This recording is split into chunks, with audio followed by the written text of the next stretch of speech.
Ridiculous. Preposterous. Egregious. How have I never done a standalone episode on the 7.62 by 39?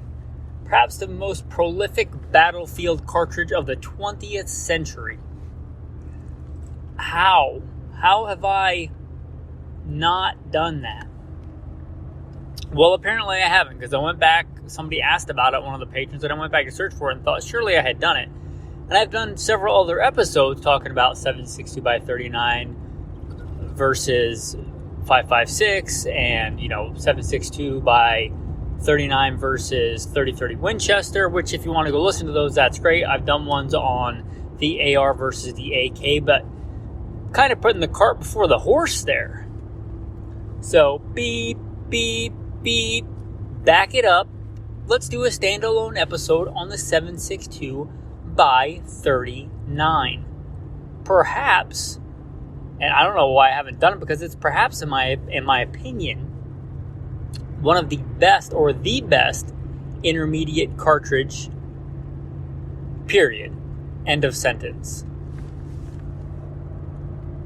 Now, hold on. I didn't say the best cartridge. I didn't say the best rifle cartridge. I didn't say the best survival cartridge. I said best intermediate cartridge. An intermediate cartridge meaning somewhere in the middle ground between a pistol round and a full-powered rifle round, like 30-06 or this cartridge's predecessor, the 7.62 by 54 rimmed. Somewhere in the middle like that. It is a phenomenal balance of firepower, carryability, and effectiveness, especially effectiveness with FMJs, which FMJs are not super effective to begin with. But what are we talking about here? Rough numbers in my head, and I'll look this up on the Wikipedia, just so I'm not giving you some bum scoop here, some bad info.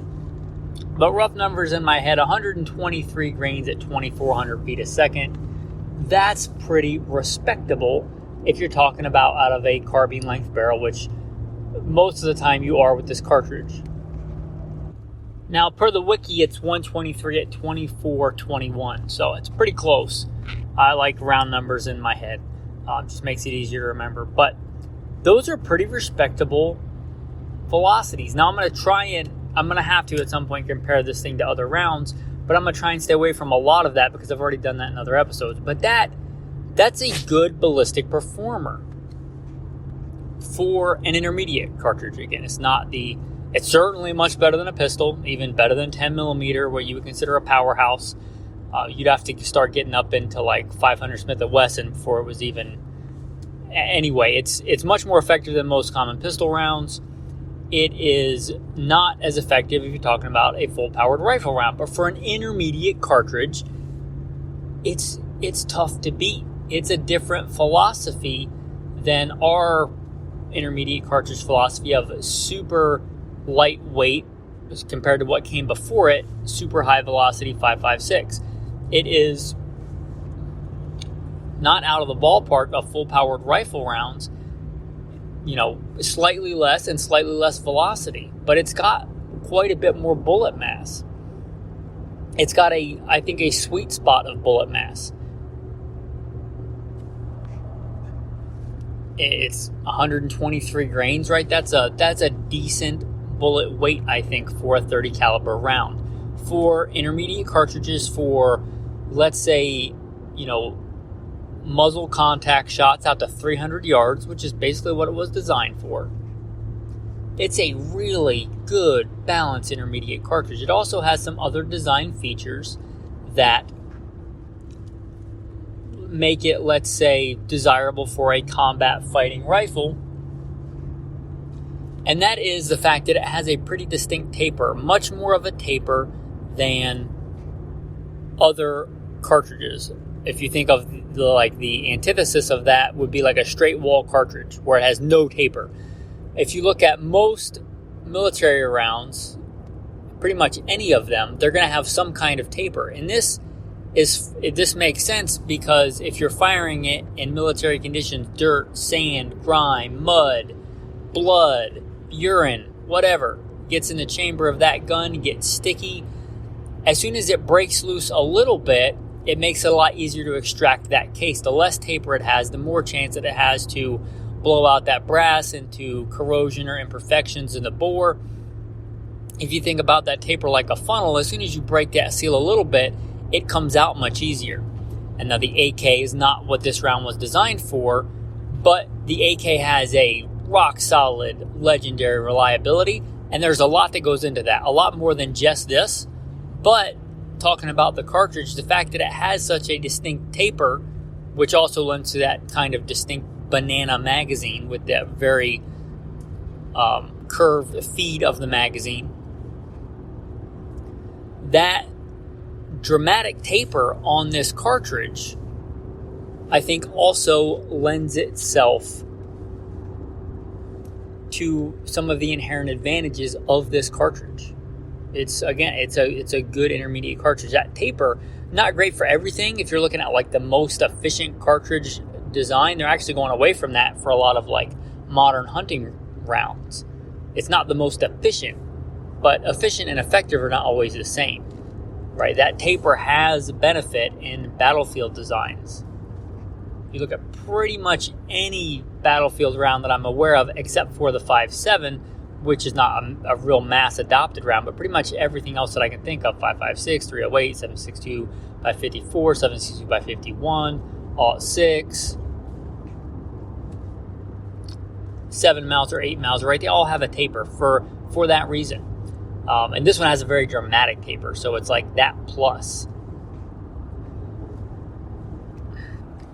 As far as recoil goes, it's much more manageable than like a full-powered rifle round in full auto. In a bolt action, semi-auto, arguable, but in full auto, which, let's be real, the AK is designed, the first thing you click it on is full auto. And then if you want, you go to semi-auto, kind of the reverse of the American philosophy of fine rifle craft, of where you put it on semi-auto, and in an emergency, you hit the dump the magazine now button. The AK is designed in exactly the opposite manner, in which it's, as I understand it, more of a submachine gun replacement, in that you accuracy by volume. You dump rounds, and in that, you want lower recoil, and this definitely delivers much lower recoil than a traditional rifle round. Now, it's worth mentioning, although it's often paired with the AK-47, because that is one of the dominant battlefield rifles of our time, that is not the initial rifle that was available, and there may have been some prototypes that I'm not aware of, right? I'm not Ian at Forgotten Weapons. If you like those funky early prototypes, there's all kinds of cool rabbit holes on his channel you can go down. That's not really what this is about, but the first mass adopted one and really successful and really good, and I think still underrated weapons, the SKS. This was available first in the SKS, and the SKS is still a phenomenal rifle. For what it is, for a Cold War, intermediate cartridge rifle. It's very dependable. Again, some of that has to do with this cartridge. Some of it just has to do with it's a good design, a good pairing. Some people might criticize the SKS, but I don't think any of them criticize it for its dependability or the effectiveness of the cartridge. This, I think, was the first mass adopted rifle in 7.62 by 39, and it's a good one. It's a good pairing. That is more of like a rifle replacement as opposed to a submachine gun replacement. It has more rifle type sights, and just from a lifelong shooter, it has more of that rifle feel than the AK-47. The AK-47 feels much more to me like a submachine gun or an assault rifle, which the actual AK-47 in full auto is. The SKS feels more like a traditional rifle and an intermediate cartridge, which is pretty cool. But first came out in the SKS. I don't think I have to introduce the AK-47 that was adopted shortly after World War II, and without going too far into that, just became one of the dominant firearms all around the world. Theaters in Africa, Asia, from Vietnam to the war that I participated in the Middle East, the War on Terror. I have a bit of experience with this cartridge and this rifle on both ends. And it's a formidable fighting weapon, right? We still see it in use.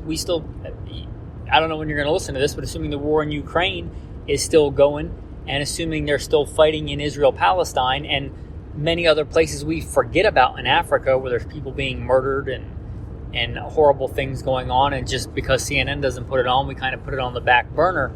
But this cartridge and this rifle are still one of the most commonly used weapons around the world. We in America might think of the common rifle as the AR, but for the vast majority of the world, it's the AK-47 and it's the 7.62x39. And not just third world countries either. Like I think Finland, which is not a poor country, I think Finland still uses 7.62x39. There's a lot of countries besides what you would think of as like dirt poor banana republics that use 7.62x39. And there's a simple reason for that. It works. It's effective. Can you get more powerful rounds? Absolutely. But this replaced a more powerful round. With more powerful round comes more recoil, comes other issues, comes more weight. Can you get smaller rounds? Yes, you can. In fact, the Russians went to the 5.45x39, but even they, I think, still use quite a bit of 7.62x39 because going lighter has its disadvantages. Less penetration, less bullet mass, which has ups and downs. But it's a good sweet spot, and it's a good balance of effectiveness, weight. Its power to weight ratio is not great, but it's not bad either. Pretty low tech, especially when you compare it to like something like our new modern M855A1, which is the new whiz-bang American cartridge, which doesn't even have any lead in it, or have any lead in the bullet. It may have some in the priming compound. I'm not sure about that. Not sure how green we've gone with the new green tip, but that's a lot more high tech. This can be made pretty low tech, right? You're talking proven technology. You're talking a simple cup and core bullet, lead, probably a bimetal jacket in most military cases, just simple, rugged technology.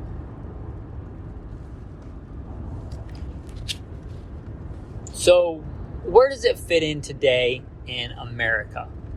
And I say in America because Canada kind of plays by its own rules. I got quite a few patrons from Canada. Thank you to all you in the Great White North that listen, or maybe around the world. But here in America, because a lot of the countries that have that cheap surplus ammo, we don't allow ourselves to import from that kind of ammunition or guns.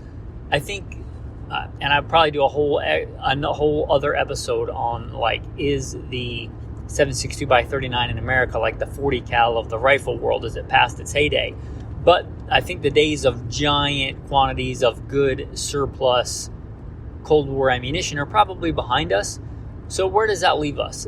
In America, it's a little bit more expensive now, unless you have a stockpile. But it's, when I checked this last night in doing research, it's more expensive round per round than 5.56. So if you want a cheap centerfire round to practice with, you're doing it because you want the 7.62x39, no longer for cost. Again, unless you just have a stockpile, but that's kind of a unique caveat if you just got spam cans stored down in a bunker, which hats off to you if you do. It's also a better crossover round, I believe, for medium game hunting than the 5.56 will ever be, just from a matter of physics. And I don't want to do a whole other comparison, but it's fairly comparable to 30-30. If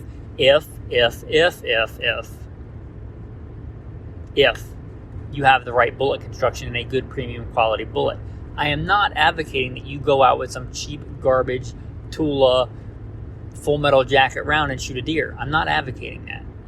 In a survival situation where you're going to die, if you don't, that's one thing. But show some respect for God's creation, I think. And if you can, spend another 40, 50 cents on a round to get a decent round designed for hunting. There are plenty of good rounds in 7.62 by 39 by people like Winchester and Hornady that are more tailor-made for hunting. But in a decent bullet construction, it's a decent medium-sized game round. If you look at that weight and that ballistics performance, it's similar to a lot of decent deer rounds. Now, so I think for that, it's a better crossover.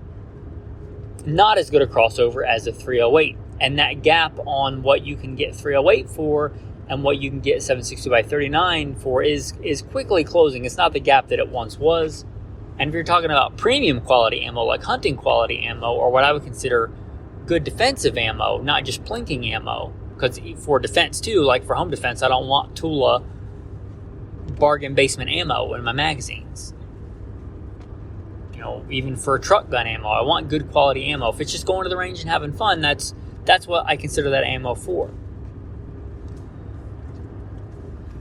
If you're talking about decent quality hunting ammo, like lead, soft nose, cup and core, and you're comparing 308 to 7.62 by 39, you're probably paying as much or more for the 39 versus a 308. So it doesn't make a lot of sense there, but it's a good, well-balanced round. Now, I don't think I have to talk about the 7.62 by 39 being available in SKSs, true military rifles, or a bunch of the AK clones, which are not actual true military rifles, because if they were, they'd be full auto, unless you have an actual full auto like non-war bringback, which, again, hats off to you if you're in that situation. But most of those are not actual AKs, and some are of dubious reputation and quality. Just because it looks like an AK does not mean that it is reliable like an actual AK. I'll get off that soapbox, but I don't think I have to really talk much about those. I've done whole episodes on the SKS and the AK-47s. If it's a good one, phenomenal in quality, again, battlefield proven.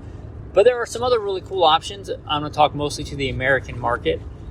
This is not an obscure obsolete caliber by far, and I think just like the 40 Smith & Wesson, there are enough people that have it and use it that it probably is not going to die anytime we're still manufacturing decent quantities of ammo in this country. But one of the coolest ones, I think, is the Mini 30. You might be familiar with the Mini 14. It's a scaled down version of the M14, and I guess they scaled it partially back up again to the 7.62 by 39. That's a really cool offering in 7.62 by 39. Really cool if you like that operating system. I'm not here to say it's better or worse than anything else, but that is available. There are also different AR variants that are chambered in 7.62 by 39, but that comes with its own mess of engineering hurdles with magazines, with bolt faces, and some are done better than others. So I'd say if you're going to do that, really do your due diligence. But they are available. There's also quite a few bolt actions. The two that come to mind are the Howa Mini, which is like a scaled down mini action of their bigger bolt action rifles, which is I think they might even be made the same place, the same design as the Weatherby Vanguards, which says something. They are made in Turkey, so they wouldn't be my first choice. But there also is the Ruger American chambered in 7.62 by 39, and I'm sure they have more than one model. But they have some cool models. I don't think they have any with iron sights, which makes me sad. But those are available. And there's been many others, but those are some top ones on the American market today. So it's a good cartridge. It's a good intermediate cartridge. It has a lot going for it. It's a good sweet spot. And maybe it's where you decide is the best middle ground for you, because it's a middle ground cartridge, right? It's more powerful than some rounds. It's quite a bit less powerful than a full powered rifle round. But again, it's perhaps the best intermediate cartridge as far as performance goes. Maybe not power to weight ratio or anything, but as far as performance, you talk about proven. Is there anything more proven? So it's a great intermediate round, especially when you get away from the dirt cheap surplus ammo, which is decent for plinking. And unless you signed the Hague Convention back in 1898, get some good modern bullet technology and construction. And with that, it really brings the 7.62 by 39 to another level. Well, there you go, a standalone episode on the 7.62 by 39. Give credit where it's due. Thank you, Russia, for a good cartridge and many really cool rifles. Your pistols, they could use some work, but you make some good rifles. So give credit where credit is due. The 7.62 by 39, perhaps the best intermediate cartridge. And a phenomenal cartridge as far as history goes and just use around the world. Not always for good things, but it's an inanimate object that projects the laws of physics. Doesn't have anything to do with it. It's not good or bad. It's not malum in se in and of itself. Tactical tip of the day. Tac tip of the day has nothing to do with AKs. Has nothing to do with the 7.62 by 39. So, if you listen for any length of time, I'm a big fan of dry firing, improving your skill, having a good dry fire regimen. Most modern 22s you can dry fire safely. Some you cannot. I recently found out that the Savage bolt actions, you're not recommended to dry fire. Like a 1022, you can dry fire, no problem. But the Savage, apparently, you're not supposed to dry fire like that without a snap cap. Snap caps are expensive, especially if you practice the way that I do. I saw a tip online, and I forget where I first saw it, but I saw it a couple of different places by the testimony of 2 or 3 witnesses. A matter is established. But I figured I would try it first before I recommended it on the show, and that is drywall anchors. And I forget the exact size. I'm sure you can figure it out. But there is a size of drywall anchors that pretty much replicate a 22 snap cap. And they are way more affordable. You're talking about you can get 100 of them for probably cheaper than you can get 5 of the snap caps. Now, if you just dry fire a few times, maybe it's not worth it to you. But if you dry fire daily, right, you might, because snap caps wear out, right? Snap caps don't last forever. I'll wreck a snap cap pretty quick, just with using it, and the whole point of it is to soften the strike of the firing pin. So once it gets worn out in that area, they don't last forever, is what I'm saying, especially if you train hard. These are much more affordable. So those drywall anchors for dry firing with your 22, they may make other sizes that work for other calibers. I don't know. But for the 22, they seem to work really well. I did it a lot today, and I did not see any peening of the chamber from the firing pin, which is kind of the concern when you're doing it with a 22. So now that I've seen it several places and I've actually done it, I feel pretty good recommending it. So if you're looking to up your marksmanship skills and your dry firing at the 22, you might consider those drywall anchors. Your tactical verse of the day. Just part of Psalm 91. It's a good psalm to memorize if you are into memorizing psalms. You should have, I think, a couple of, quick draw verses to pull out when you're under attack, when you're feeling down, when whatever life throws at you, whenever you suffer persecution, whenever you're just feeling good or feeling bad. You should have some go-to memorized verses. Psalm 91 is one of the ones I think you ought to consider. A part of Psalm 91, I shall not be afraid of the terror by night, nor the arrow that flies by day, nor the pestilence that walks in darkness, nor the destruction that lays waste at noonday. 1,000 may fall at my side, 10,000 at my right hand, but it shall not come near me. Thanks for listening, and have a blessed day.